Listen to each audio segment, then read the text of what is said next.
অনুপাত খ সমান সমান 5 অনুপাত 6 এবং খ অনুপাত গ সমান সমান 3 অনুপাত 10 হলে ক অনুপাত গ কত? তো এই অঙ্কটা করার ক্ষেত্রে আমরা প্রথমে যে কাজটা করব, অনুপাতগুলো আমরা লিখে ফেলব। তো ক অনুপাত খ অনুপাত গ, এই তিনটার অনুপাত দেওয়া আছে। তো ক অনুপাত খ অনুপাত গ। তো ক অনুপাত খ এর মান হলো 5 অনুপাত 6। তো আমরা এখানে লিখে ফেলি যে 5 অনুপাত হলো 6। তারপর দেখেন গ নাই, না থাকলে ফাঁকা রাখবো। তারপরে আছে খ অনুপাত গ কত? 3 অনুপাত 10। তো খ এর জায়গায় আমরা লিখি 3 অনুপাত গ হলো গড় জায়গা কত? 10। তো উপরে আমরা একটু ফলো করি, দেখেন যে এখানে গ অনুপাত ফাঁকা, তো ফাঁকাটা আমরা পূরণ করব এইটা দিয়ে, এই খ এর মানটা দিয়ে, তো হলো 6। তারপরে এখানে ক ফাঁকা, এই ফাঁকাটা আমরা 3 দ্বারা পূরণ করব। পূরণ করে কি করব? গুণ করে ফেলব। গুণ করলে 3 × 5 = 15 অনুপাত 3 × 6 = 18 অনুপাত 6 × 10 = 60। তো আমাদের বের করতে বলছে ক অনুপাত গ। তো ক হলো 15 আর গ কত? 60। তো ক অনুপাত হলো গ। ক অনুপাত গ, ক এর মান হলো 15 এবং অনুপাত গ এর মান হলো 60। আমরা এটা যদি 3 দিয়ে কাটি, 3 × 5 হলো 15, 3 দিয়ে কাটলে 3 × 20 = 60। তাহলে এটার উত্তর হচ্ছে গ নাম্বারটা 5 অনুপাত 20।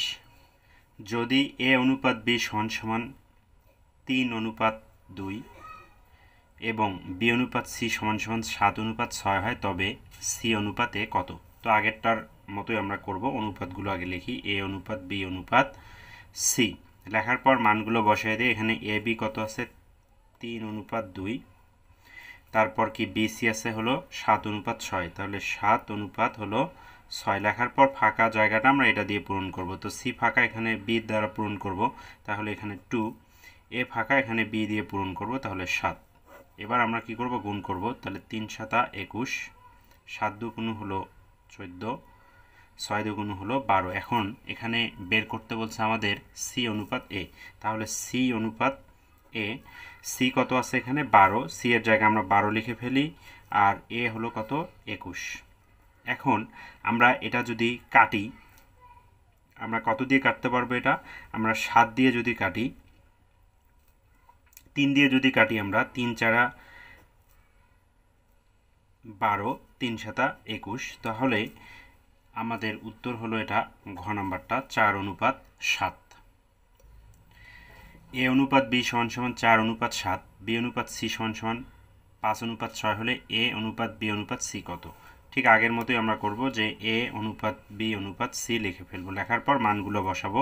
তাহলে এর মান হচ্ছে 4 অনুপাত 7, এখানে 4 অনুপাত হলো 7। তারপরে হলো বির মান দেওয়া 5 অনুপাত 6, তাহলে 5 অনুপাত 6 আমরা লিখবো। এখন ফাঁকা ঘরগুলো পূরণ করে ফেলবো। এই 7 দিয়ে এটা পূরণ করব, আর এই 5 দিয়ে এটা পূরণ করব। এখন আমরা গুণ করে ফেলি। তাহলে 4 × 5 = 20, 5 × 7 = 35 এবং 6 × 7 হলো 42। তাহলে গ নাম্বারটা হলো এই অঙ্কের সঠিক উত্তর।